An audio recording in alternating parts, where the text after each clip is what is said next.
के बाद वो चोंच से पानी दे रही थी, तब सब लोगों ने यही कहा था कि आपके चोंच से दिया गया पानी इस भीषण आग पर काबू नहीं प्राप्त कर सकता। लेकिन वह निरंतर प्रयास में लगी हुई थी और उसने मैसेज दिया लोगों को कि मुझे भी यह पता है कि मैं जो यह कार्य कर रही हूँ, यह कार्य परिणाम को प्राप्त नहीं करेगा, लेकिन जब लोग इसकी हिस्ट्री लिखेंगे तो उसमें यह बात ज़रूर लिखा जाएगा कि हमारा जो कार्य था उस दिन, हम अग्नि की विभीषिका को बुझाने में लगे हुए थे, हम मूक दर्शक बन करके नहीं थे।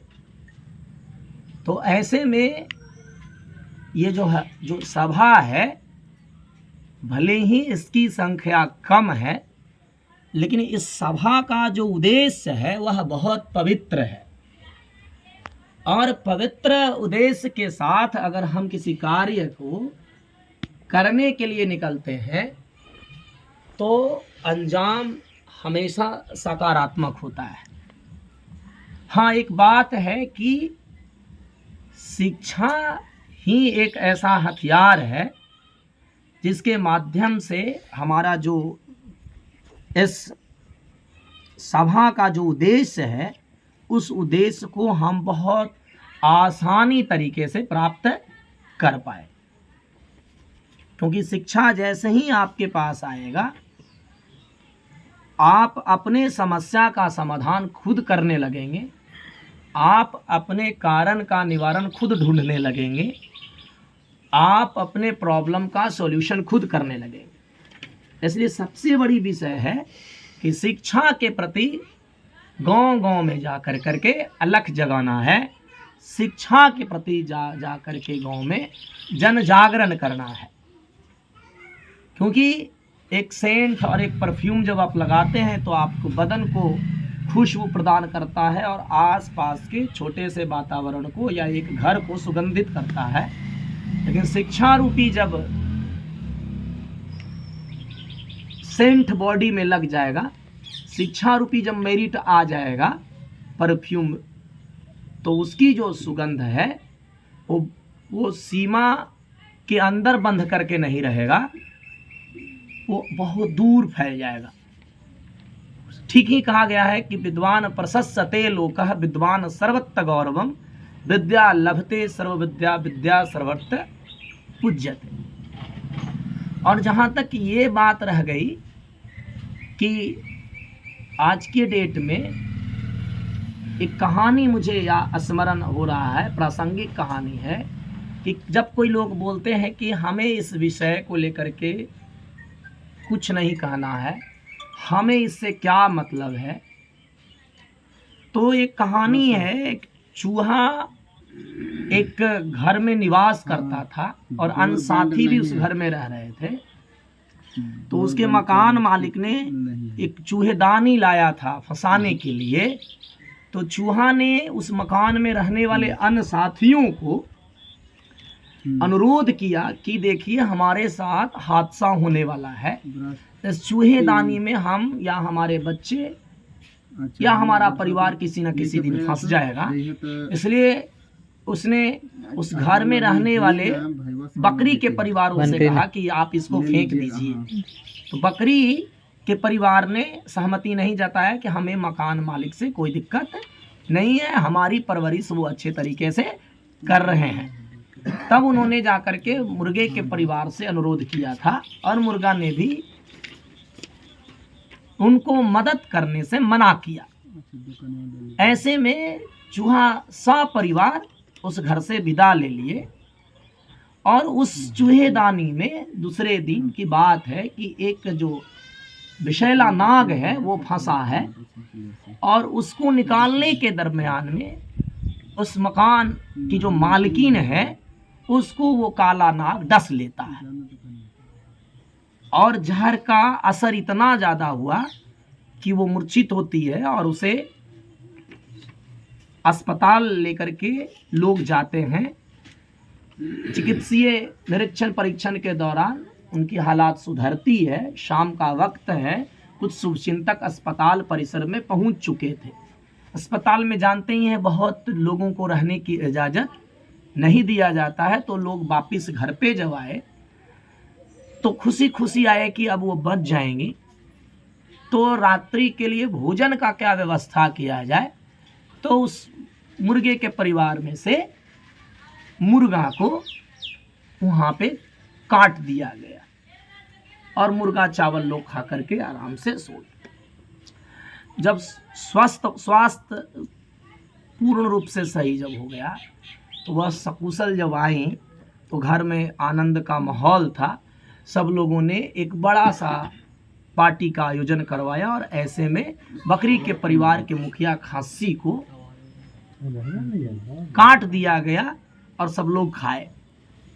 कुछ दिनों के बाद जब चूहा आया था उनसे मिलने के लिए, उन पर क्योंकि संगी साथी रहे थे, तो बताया गया कि हम मुर्गे के परिवार ने बताया कि हमारे बीच मुर्गा नहीं रहे इस कारण, और बकरी के परिवार ने बताया कि हमारे बीच बकरा नहीं रहा। विषय यह है कि जो कह रहे थे कि हमें क्या मतलब है, आप देखिए कि इस कहानी में कितना बड़ा मतलब है कि जिसे पता था कि हादसा होने वाला है तो वो तो निकल लिया, और आपको तो पता नहीं है। आप इसी कहानी का जो आखिरी मोड़ पर जो परिणाम निकला है वैसा होगा तो फिर मत कहिएगा कि हमारे साथ ज़्यादा हो गया। हाँ, ये ख्याल जरूर रखना है कि अंगुलियां तोड़ी जाती है, लेकिन इन अंगुलियों के द्वारा बनाया गया जो मुट्ठी होता है ये जल्दी नहीं टूटता है। तो हमें उंगली रहने में उंगली बनकर के रहना है या इन उंगलियों को मुट्ठी बनाना है, ये आपको तय करना पड़ेगा। ये तय करना पड़ेगा कि जब उंगलियां कार्य करने में सहयोगी है और स्वतंत्र है तो हम इसको खुला रखेंगे, खुला छोड़ देंगे, सब कुछ करने देंगे, सबके साथ रहने देंगे। इनसे अगर जरूरत होगा तो हम कान की भी सहयोग करेंगे, हम बाल को भी मदद करेंगे इन अंगुलियों से। लेकिन जब ये अंगुलियां ही सुरक्षित नहीं रहेगी तो ये कान और बाल का मदद नहीं कर पाएगा। ऐसे समय में इन उंगलियों को अन लोगों का मदद तो होगा ही, अन अंगों का मदद तो होगा ही, लेकिन पहले इस उंगली को क्या करना होगा, संगठित होना होगा। अभी अपने आप को उस कछुए से सीखना है।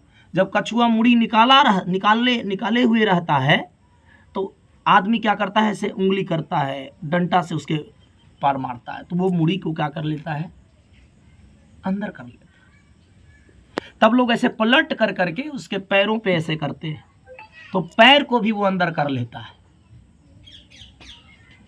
और देखता है कि जब उचित अवसर आएगा तो हम पैर और मुड़ी निकाल करके हम अपने गंतव्य तक जाएंगे।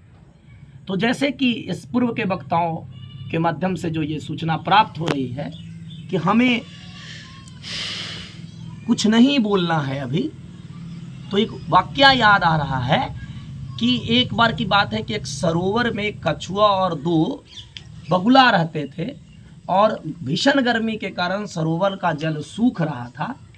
कछुआ बहुत चिंता में थे। उसने अपने बगुला साथी से कहा कि अब तो मेरा जीना नहीं है, जीना मुहाल हो गया, क्योंकि पानी कुछ दिनों बाद सूख जाएगी और हमें बहुत दिक्कत का सामना, यहाँ तक कि हमको मरना पड़ेगा। साथी ने कहा कि मित्र तो जानते ही हैं, मित्र वही है जो दुख के समय साथ दे। जेही न मित्र दुख हुई दुखारी, तेही बिलोकत पातक हारी। जो मुसीबत में साथ न दे वो मित्र कैसा। तो कहे कि मैं जब दाना चुंगने जाता हूं तो दूर में एक सरोवर है, उस सरोवर के किनारे पूरा जंगल है, हरियाली है और पूरा पानी है, चलिए हम वहां ले चलते हैं आपको। साथी कछुआ, कैसे हम जाएंगे, हम तो चलते ही नहीं, आप तो उड़ते हैं, हम ले चलेंगे, हम दोस्त हैं। वो एक डंडा लाते हैं और कहते आप इसे पकड़ लीजिए, हम लोग दोनों पकड़ करके उड़ जाएंगे। तो ऐसे में एक शर्त रखा गया था कछुआ के बीच में कि आपको पूरे रास्ते जब तक आप मंजिल पे नहीं पहुंच जाएं, आपको बोलना नहीं है। जब तक आप मंजिल पे नहीं पहुंच जाए, वो हरे भरे सरोवर के पास अपना पहुंच जाए, हम लोग उड़ते रहे। मान लीजिए गांव से जब उड़ रहा था बगुला लेकर के कछुआ को, तो गांव के लोगों ने कहा कि अरे देखो बगुला जो है केकड़ा को उड़ा करके लेकर के जा रहा है। कछुआ के मन में ये सवाल आया कि ये लोग झूठा उच्चारण कर रहे हैं, हम तो कछुआ हैं, केकड़ा नहीं है। लेकिन उस साथी का बात याद आया कि बोलना नहीं। लेकिन जब दूसरे गांव में हुआ और यह सेम बात जब बोला गांव वालों ने, कछुआ से नहीं रहा गया और कछुआ बोल दिया कि मैं केकड़ा